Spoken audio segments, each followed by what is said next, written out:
Hello everybody, Evo here. Welcome to my brief video on two add-ons I feel are essential to have. I noticed that there are plenty of videos detailing essential add-ons to have in ESO, but never quite went over how to handle them once they're installed. Seeing as I hear this question from time to time in multiple places, and the confusion it produces since no one can really provide a clear answer, I've taken it upon myself to make a video series, time permitting of course, to help folks optimize their add-ons in a way that might better service them in their ESO journey.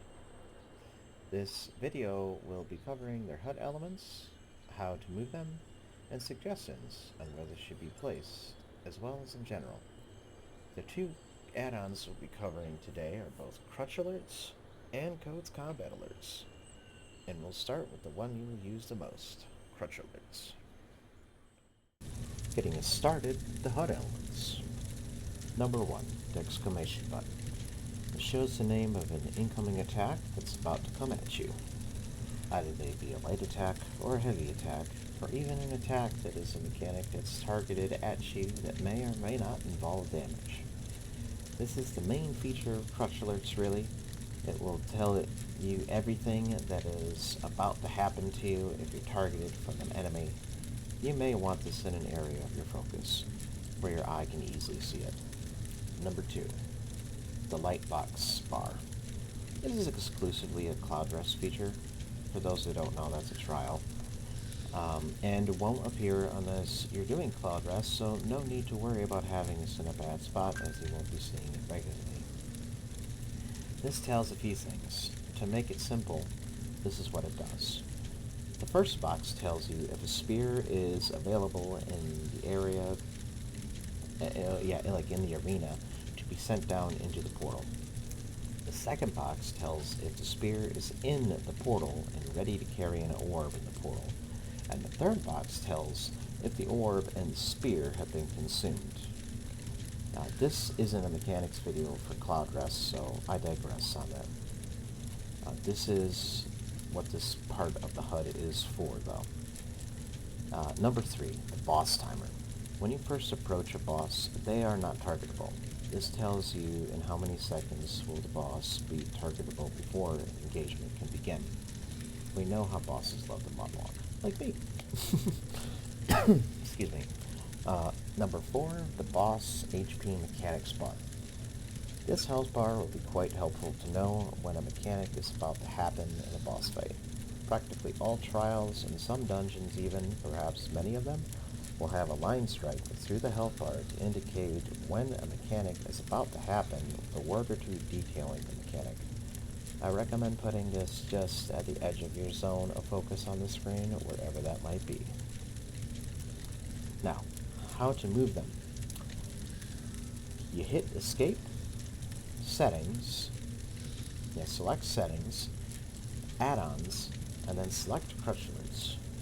And select the grayed out area that says Unlock UI to turn it on.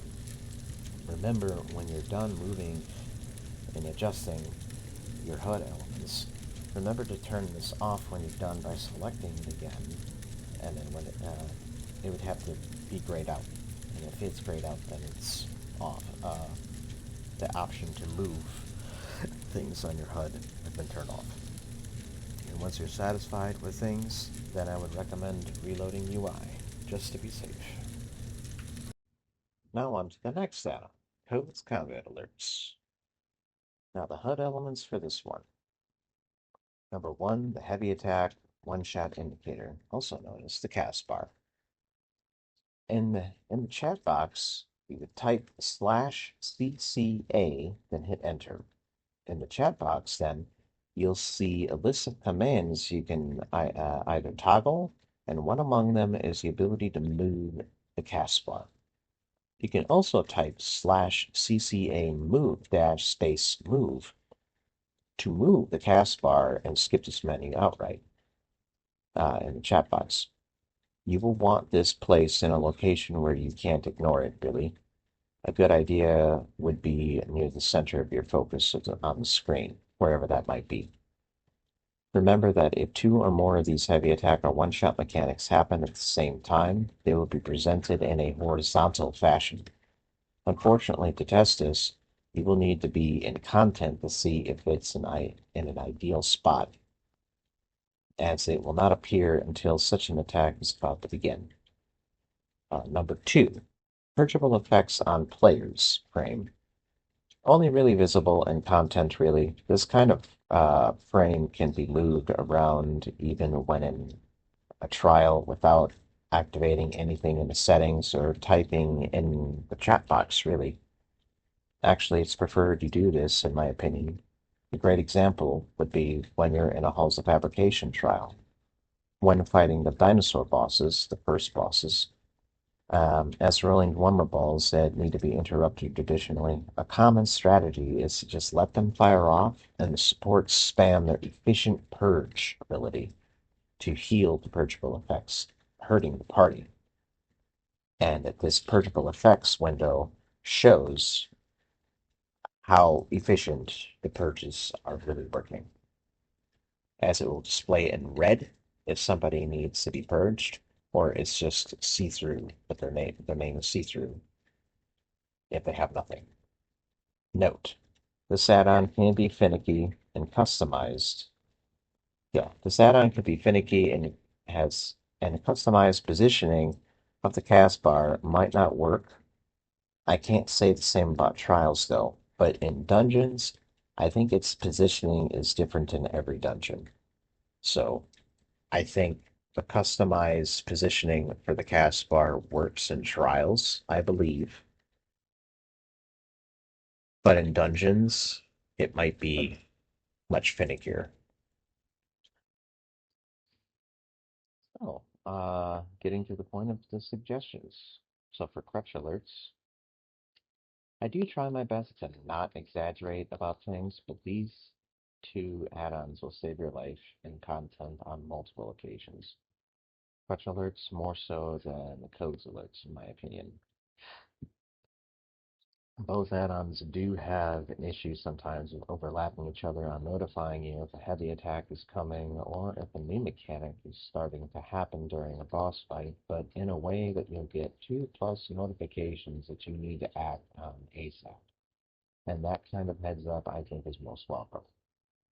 I'd make it a point to shadow play if you have, I would make it a point to use shadow play, like yourself if you have an NVIDIA graphics card, or use the VLID feature if you have an AMD graphics card, and like shadow play those type of runs through content that you do. There's a lot of benefits of revisiting the runs that you've done to difficult content to see how you did. And I can almost guarantee you that you will perform better the next time you run them if you review these. Sometimes Crutch Alerts notifications of attacks coming your way can feel like spam in a way, but I think I'd rather know than not know if something is going to happen to me or not. This add-on too is quite helpful in trials like Maw of Lorcash or Sunspire Hard Mode if you get to that point, as it places icons above your head during the Twins fight in B-Mall. Um, uh, when you fight the Twins, you'll have a color over your head represented as an icon, which is very helpful. And for Sunspire Hard Mode, they do have like things that look like Elms markers, but they haven't covered in this video, where they have things on the ground for ideal placement for where DPS, tanks, and healers should stand, perhaps even amongst other things. Um, then getting to the suggestions with codes combat alerts, the cast bar for codes alerts and dungeons isn't too reliable in my opinion, at least in terms of the cast bar positioning. You can change them all day long, but they won't go to a desired spot that you would like. In trials, it almost has never let me down though. So it's the exact opposite when in trials. It's actually quite reliable then. I haven't done enough testing for the purpose of this video to say with certainty, but my personal experience backs this up. I take it on faith that this add-on may, in its own unique, may happen to be in its own unique spot, depending on whatever content that you're running. Uh, so just be aware that it might be somewhere on your screen, but not in the place that you want it. Uh, just be aware of that. Um, that or hope that code makes an update that allows this bar to be moved in the future through various forms of content. But so in conclusion, both these add-ons will save your life and are most deserving of your HUD space. I hope this video was of assistance to y'all, and I hope to see you in the next one. Have a good one.